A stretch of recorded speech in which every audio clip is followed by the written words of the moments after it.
The Strymon Iridium has literally changed the game in the digital world. So we all know how it works, but today we're going to look at how to maximize your use on the Strymon Iridium. Before we start, here's my clean tone without the Iridium. And here's with.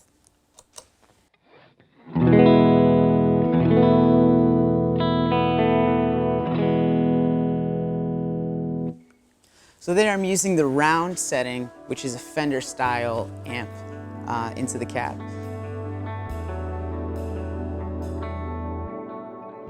So usually the first argument people talk about with the Iridium is, do you have it before your wet effects or after your wet effects? So personally, I like to have it before my wet effects. I like to have my delays and reverbs react to the amp instead of the amp reacting to my delays and reverbs. For me, it just kind of sounds cleaner, but at the end of the day, it's just preference. So here's how it sounds before reverbs and delays.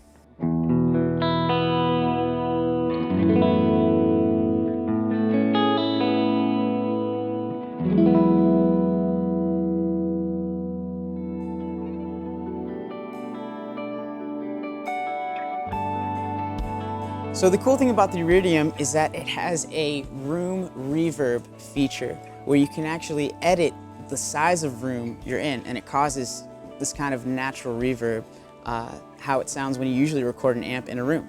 So there's three options you can use. You can use a small, medium, or large room. Personally, I like to use the large one so I have more of a range to dial to big room, or you can bring it really small too. I'll show you how to do that right now. First, you press and hold the on foot switch.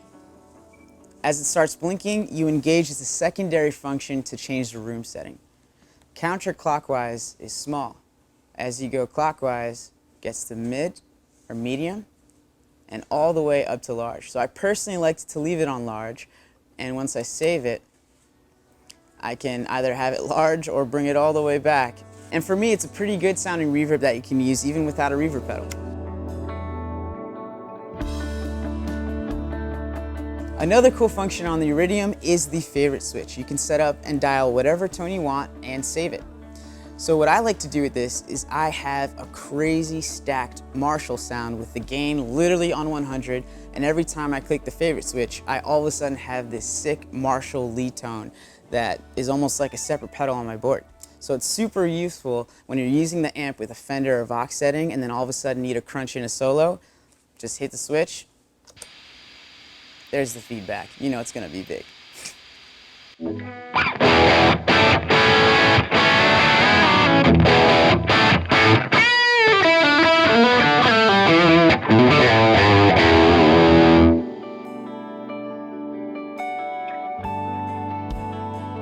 Another cool function that the Iridium can do is bypass the amp or the cab simulator.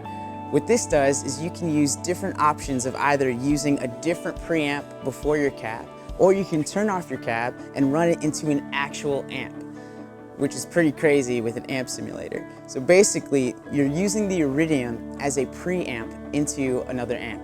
What's cool about that is you can have like a Vox style amp running into your Fender, or a Fender style amp running into your Vox, or Marshall into a Boss Katana.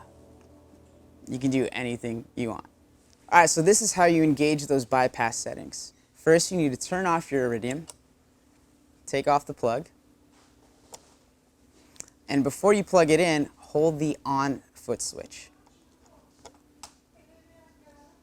As it starts blinking, you've engaged the bypass section of your Iridium.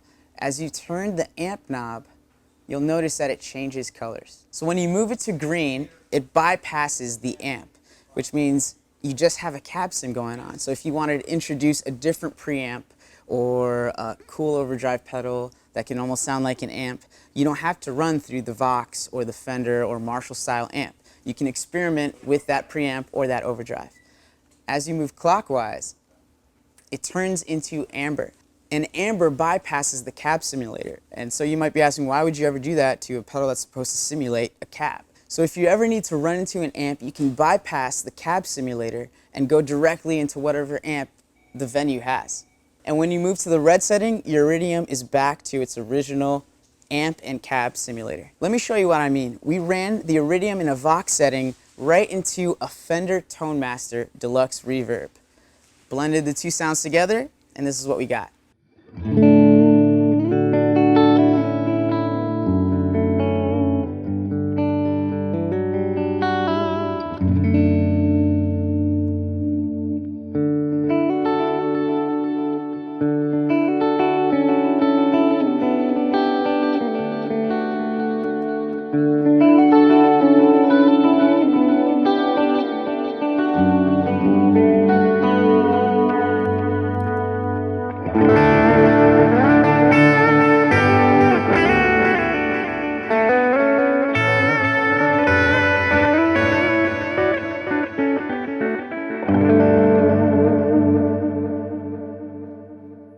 So that feature literally blows my mind every time, because anytime you're on the road or you're traveling, you have a fly date, you don't know if they have an amp or not, the Iridium is going to do everything that you need it to. Whether you need it to be an amp sim, cab sim, or you need it off, but you want some cool preamp sounds into an amp. You got it right there at your fingertips. So if you want to dive even deeper into the Iridium, you can use a MIDI controller. Right here I'm using the Sela Quartz V3. And just for the purposes of showing you guys what it can do, I've programmed the different amp styles into each preset. So here I have round, here I have chime, here I have punch, and I'm just going to kind of go along showing you the different sounds. But the coolest thing about it is that you can program different patches even for different songs. So in one song you can be running in a Vox, one song in a Marshall, another one a Fender, or even in the same song. And you can get really into it, editing specific parameters of volume, gain, even EQ knobs. So let's see how easy it is to switch. Check this out.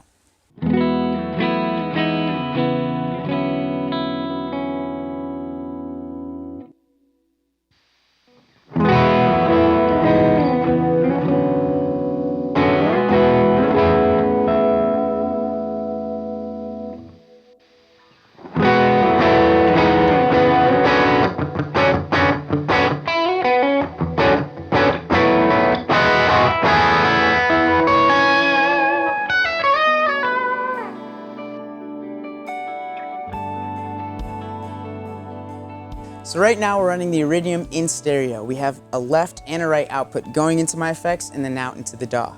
The coolest thing about the Iridium is you can load different IRs, and when you load different IRs than the stock ones, you can assign a left and a right IR cab, even different ones, and it can broaden that stereo image. I'll show you what I mean. And make sure to use headphones so you can really hear the difference. So here's the original Fender sound.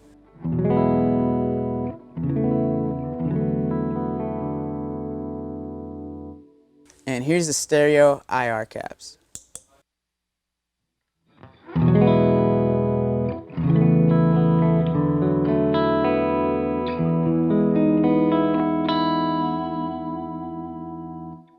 So when you dig into the Iridium, you'll find a bunch of options packed into this little box. Since adding the Iridium to my board, I've been able to hop into so many different scenarios and easily dial in my tone. It's been so helpful to dive into all the different parameters, use MIDI, and even play through a real amp if I need to. So take another look into your Iridium and see what you can find.